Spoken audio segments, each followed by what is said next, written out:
Semuanya, selamat datang kembali di On Road Indonesia. Kita masih berada di Bekasi dan di depan kita ini adalah kereta CIT atau Comprehensive Inspection Train. Kereta ini berfungsi sebagai kereta inspeksi untuk memastikan jalur yang akan dilewati oleh si kereta cepat Jakarta Bandung yang membawa penumpang yaitu IMU yang CR400AF ya, sesuai dengan standar keamanan, kelistrikan dan lainnya. Nah, penggeraknya itu dialirkan dari listrik yang mana? Kita rehat sejenak.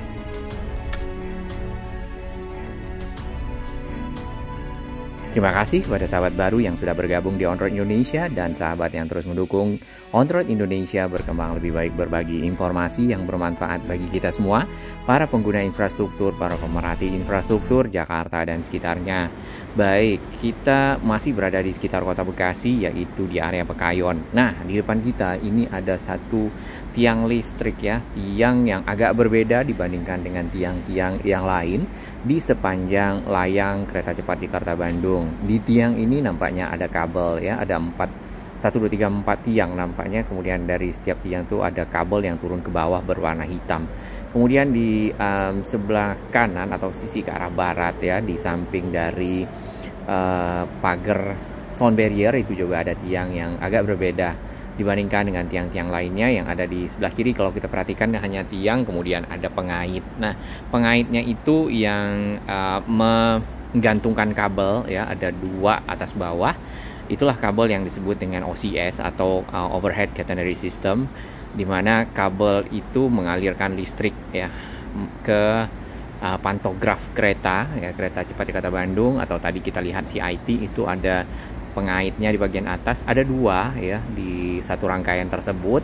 Lalu si pengait itu bersentuhan dengan kabel yang di bagian bawah. Nah, kabelnya yang itu seperti kita lihat di sini, ini waktu kita ketemu dengan CIT di sekitar jalan tol layang MBZ ya.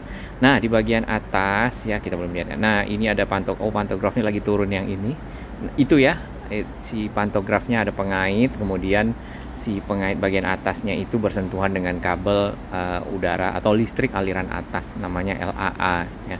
Nah, kabel tersebutlah yang dialiri listrik, kemudian disentuh oleh pantograf ya, pengait si kereta cepat. Kemudian si pengait itu mengalirkan listrik ke arah motor yang menggerakkan roda dari kereta dan berjalan di atas rel ya, sesuai dengan kecepatan yang diinginkan. Nah, kalau di trek lurus ya, kemarin kalau tidak salah sudah diuji coba itu sampai dari tim Bandung ya, kalau kita dengar dan kita lihat di media-media dan di channelnya tim Bandung, yaitu di 220 ya kalau tidak salah. Namun untuk pastinya mungkin lebih pasnya kita bisa lihat dari atas kereta ya. Nah, listrik itu berasal dari mana? Itu sebenarnya ada 4 lokasi. Salah satu lokasinya adalah yang di depan kita ini ya. Ini adalah gardu traksi ya, gardu traksi atau substation namanya. Gardu traksi ini berfungsi untuk mengubah ya listrik. Sebenarnya pembangkit listriknya tidak ada di sini, jadi listrik itu dialirkan ke sini, kemudian di sana ada trafo atau transformator ya, mengubah listrik yang dari power plant atau dari pembangkit listrik ya, atau mungkin dari sumber listrik yang ada, lalu disesuaikan dengan tegangan yang dibutuhkan oleh si kereta, tegangan, frekuensi ya, kemudian stabil tentunya, fase ya, karena listrik itu ada fasenya, pasa kalau ada teman-teman bilang ya. Nah, dari situ kabelnya dari sana keluarannya yang sudah stabil, kalau nggak salah dibutuhkan 26 megawatt ya, atau 26 kilovolt, lalu dialirkan ke arah sini ke kabel udara yang ada kayaknya di bagian atas terlebih dahulu, kemudian baru ke kabel yang di bawahnya atau si catenary-nya. Bagian atas tuh, atasnya catenary, kemudian di bawahnya itu kontak kabel ya. Kalau tidak salah begitu. Mohon koreksi bagi teman-teman yang mengetahui dari kelistrikan ya. Kabel yang bagian bawah ya, itulah yang bersentuhan dengan si pantograf dari kereta ya. Nah, yang atas itu dialirkan listrik, kemudian ada penghubung lah ya, couple atau apa ya, saya lupa namanya. Itu dia kabel itulah yang mengalirkan dari listrik yang bagian atas ke arah kabel kontak sistem. Kurang lebih seperti itu ya. Jadi ada 4 lokasi. Ini lokasinya adalah Traksi Halim. Walaupun ya substation atau gardu traksi tersebut berada di sekitar Pekayon ya, di samping dari Kamala Lagoon ya, atau Avenue namanya sekarang, dan kita berada di seberangnya. Nah, gardu tadi ya yang di depan kita itu punya dua source ya, atau dua sumber. Karena kalau cuma satu terus misalnya terputus ya sumber listriknya, apakah ada gangguan, ada kendala ya dari arah power plant atau dari gardu induk misalnya, gardu induk lah ya, bukan power plant itu pembangkit listriknya. Dari gardu induknya dari mana? Untuk traksi Halim ada di Kranji ya, kalau tidak salah di Bekasi 2 Sumarekon, kemudian juga ada satu lagi di Poncol Baru ya. Poncol Baru tuh ada di pintu tol Becakayu yang ada di Margajaya, di dekat situ ya, di seberang kalinya. Satu lagi di daerah Kranji sebenarnya masih mungkin masuk Sumarekon ya. Nah, dari dua gardu diarahkan kemari, kurang lebih begitu cara kerjanya. Mohon maaf bila ada yang salah ya, mohon dikoreksi. Kemudian di sini dari dua source itu dialirkan ke tiang-tiang yang ada. Kemudian dari tiang ini di bagian kabel atas akan mengalirkan ke kabel bawah atau kontak sistem lah yang mengalirkan ke pantograf yang ada di kereta atau pengait di bagian atas bodi kereta, lalu menggerakkan si roda. Nah, kurang lebih seperti itu aliran listrik ya, daya gerak dari kereta cepat Jakarta Bandung. Kita perhatikan si kereta LRT ini, kebetulan si kereta LRT Jabodebek pas lagi juga uji coba.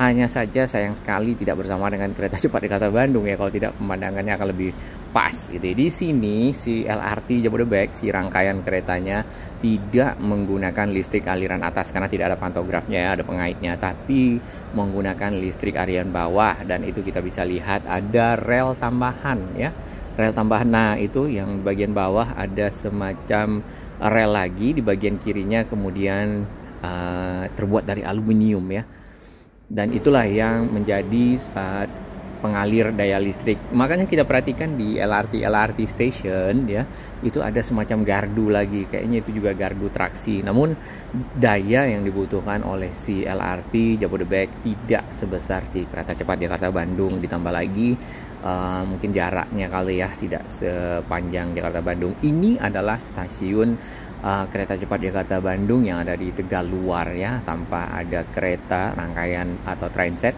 yang masih dibungkus dengan terpal hijau di sini ya. Ini terpal yang pada saat si kereta ini baru turun dari si kapal ya pada waktu itu, karena memang lewat kapal dibawa oleh kontainer, ditaruhlah di Tegaluar ini. Nah, karena sudah mulai masuk uji coba ya, dan juga nanti akan masuk operasional, maka sangat diharapkan masyarakat ya tidak mendekati area jalur dari kereta cepat Jakarta Bandung, terutama listriknya. 27,5 megawatt itu memang cukup besar ya untuk dan berbahaya lah ya untuk masyarakat bila apalagi tersentuh ya, tidak menaikkan layangan ya, larangannya seperti itu, tidak mendekati, kemudian juga tentu tidak melempar kereta ya. Tadi juga ada pesan dari corporate secretary-nya KCIC ya, Pak Rahadian kalau tidak salah, untuk sama-sama kita menjaga fasilitas yang ada dari infrastruktur kereta cepat ya, dikarenakan ini akan menjadi satu moda transportasi untuk pergerakan atau mobilitas masyarakat dari Kota Bandung ke arah Jakarta. Mungkin saja nantinya akan diperpanjang ya ke arah timur, apakah itu akan lewat selatan atau lewat utara ya. Ya, tinggal plus minus dihitung dan dicek ya. Nah, di bagian atas ya, kalau kita perhatikan di sini, ini adalah stasiun dari Tegaluar ya. Ada lekukan di bagian atap peron. Kalau di sebelah ada dua bagian ya, satu stasiunnya, kemudian ada lagi bagian peronnya di sana. Itu adalah eskalator dari area office station ya. Kemudian di office station ini tentu ada nanti tiketing ya, ada mungkin concourse, kemudian juga ada plazanya di mana masyarakat naik turun penumpang di sana. Hanya saja ini kan untuk Tegaluar, kalau kita perhatikan menuju ke pusat Kota Bandung nantinya mungkin akan ada solusi untuk angkutan ya, dikarenakan ini berada agak di arah selatan kota ya. Sedangkan Untuk yang pada Larang itu sudah disediakan feeder karena berada dekat dengan jalur kereta existing. Di bawah sini kita perhatikan ada flyover yang dibangun ya untuk mungkin menggantikan jalan yang ini nih ya, karena juga terkena dari jalur kereta yang menuju ya, kereta cepat yang menuju ke arah depo yang tadi. Ini ke arah utara ya. Nanti kalau kita naik ke atas lagi atau akan ketemu dengan Masjid Al-Jabar. Dekat dengan Masjid Al-Jabar ya sebenarnya si stasiun Tegaluar ini. Iya, view aerial ini diambil oleh salah satu sahabat kita, Joksan Channel ya, dan beliau juga aktif untuk menginformasikan segala sesuatu tentang perkembangan pembangunan lah yang ada di Indonesia, tol, kemudian juga ada kereta cepat ya, bahkan juga sampai di Bandung. Ini kalau lagi misalnya mendekati panen ya, ini pemandangannya kuning ya, di sekitar sini. Nah, depo untuk depo Tegaluar kurang lebih berada di sekitar sini juga, tidak begitu jauh ya, agak maju kemudian menuju ke arah timur, lalu agak berbelok ke arah kanan atau ke arah selatannya. Sebenarnya ada rel kereta di sekitar, mungkin jaraknya tidak terlalu dekat ya. Kita tidak tahu apakah nanti rel kereta tersebut akan dipakai juga sebagai area feeder dari para penumpang yang ingin menuju pusat kota. Tarifnya tadi di awal perencanaan kalau nggak salah Jakarta Bandung kurang lebih 250.000 sampai 300.000. Nah, Argo Parahyangan berapa ya? Mungkin di 200 apa 150.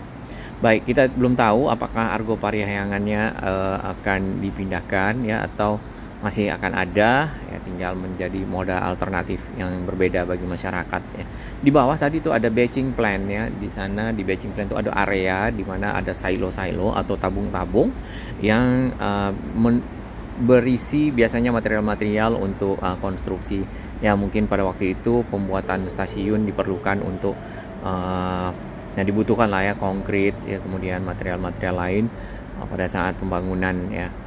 Baik, kalau kita perhatikan juga di sini ya, waktu itu sempat PLN yang menginformasikan listrik baru akan ready semuanya di bulan Juni ya. Padahal di Mei kemarin di tanggal 19 malah ya, di hari Jumat sebenarnya listrik sudah ready. Bravo PLN, dan si IMU yang warna merah si Komodo itu sudah lewat di sini ya, lewat di atas ini kemudian sampai ke arah Halim ya. Itu di hari pertama uji coba, berarti secara overall listrik sudah mengalir sampai ke arah Halim ya. Mungkin PLN saat ini menginformasikan sudah 90% ya. Sebenarnya listrik untuk supply ke sini mungkin sudah 100%, hanya saja komponen-komponennya atau mungkin penyelesaian dari gardu-gardu atau traksi, source dari traksi kali ya, gardu traksi yang mungkin belum selesai sepenuhnya. Tapi paling tidak tentunya ini sudah menjadi satu keberhasilan untuk supply listrik terhadap kereta cepat. Nah, pengamanan seperti kita lihat di bagian kiri ya tadi, bahwasanya ini si jalurnya dipagar seperti ini, kemudian di bagian bawahnya juga dipagar, kasih kawat berduri ya, apalagi di sini pinggir tol. Lalu di area transisi gedung yang ada di samping kita itu juga dipagar. Nah, listriknya pada waktu itu juga kita lihat belum tersambung ya kalau yang di sekitar Halim, namun sekarang semuanya full dan sebentar lagi bulan Juni mudah-mudahan si gardu, apakah yang di bagian kanan juga jadi itu tuh gardu traksi ya, kita tadi sempat lihat. Model-model tiang listriknya kalau di sini ya, tiang-tiang listrik aliran atas ini sudah makin banyak tuh gantungan-gantungannya. Nah, untuk akses tadi kalau ada menuju stasiun itu dari arah stasiun LRT Jabodebek Halim, atau nanti bisa masuk lewat dari Panjaitan ya, sebelum Kolong kalau dari arah Kalimalang Halim, atau dari dalam tol. Akses lain nanti kita pantau bersama. Baik, kita lihat lagi si kereta cepat Jakarta Bandung, CIT-nya ya lebih tepatnya ya. Kereta inspeksi lewat ya, pada jam 11:28 di sekitar Pakayon.